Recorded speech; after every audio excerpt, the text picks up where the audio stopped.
Aller plus loin, je me tourne vers vous, Gauthier Rebinski. Bonjour, Bonjour Gauthier. Elisabeth. Comment expliquer, pour commencer, cette perte de vitesse annoncée par l'ANC? Bon, on pourrait dire de manière fort conventionnelle l'usure du pouvoir.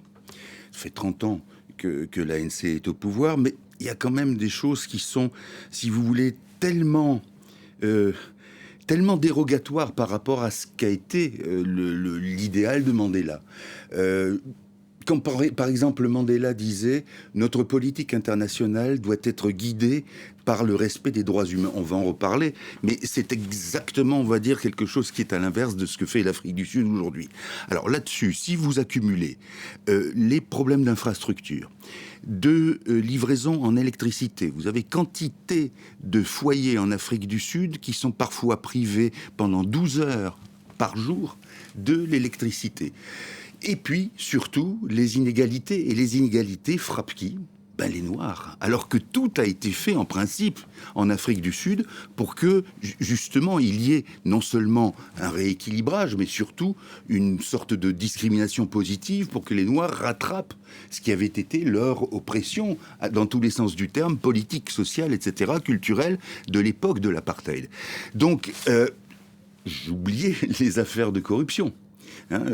Jacob Zuma a C'est pas un quitté... petit sujet. Et c'est pas un petit sujet. Jacob Zuma a quitté le pouvoir pour des raisons semblables. Alors vous avez des vieilles fidélités, on vient de les voir. Ces vieilles fidélités, ce sont des personnes qui ne croient pas, qui disent c'est pas possible qu'on ait dégringolé de la sorte par rapport à ce qu'étaient les idéaux, et puis par rapport aussi à une situation de l'Afrique du Sud qui passait il n'y a pas si longtemps encore pour être quand même la nation la plus industrialisée de l'Afrique, qui passait pour être la plus moderne concernant un certain nombre de domaines de société. Or, là, on voit très bien aussi que dans le domaine de société, vous avez des questions sur les homosexuels. Souvenons-nous de Thabo Mbeki qui avait dit que le sida avait été inventé par l'Occident. C'est-à-dire qu'on recule dans des phénomènes, dans des positions obscurantistes.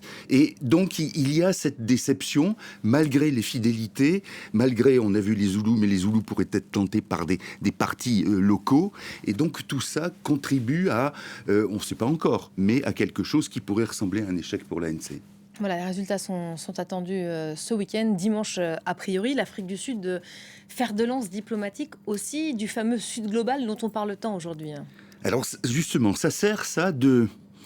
Comment dirais-je ? Ça revigore une opinion interne qui, justement, et de manière fort compréhensible, est déçue par ce que je viens de vous décrire, par cette évolution d'une société qui peine à se retrouver et qui peine aussi à trouver une forme de grand dessein. Et c'est là qu'on en arrive à cette question, c'est-à-dire l'action de l'Afrique du Sud devant les instances internationales, et notamment récemment contre Israël, accusant Israël de perpétrer un génocide.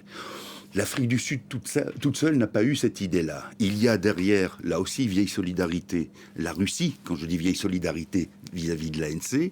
Et donc, un certain nombre de personnes en Afrique du Sud se disent, bon, on n'est pas formidable dans le social, mais au moins on a une vision, une visibilité à l'international.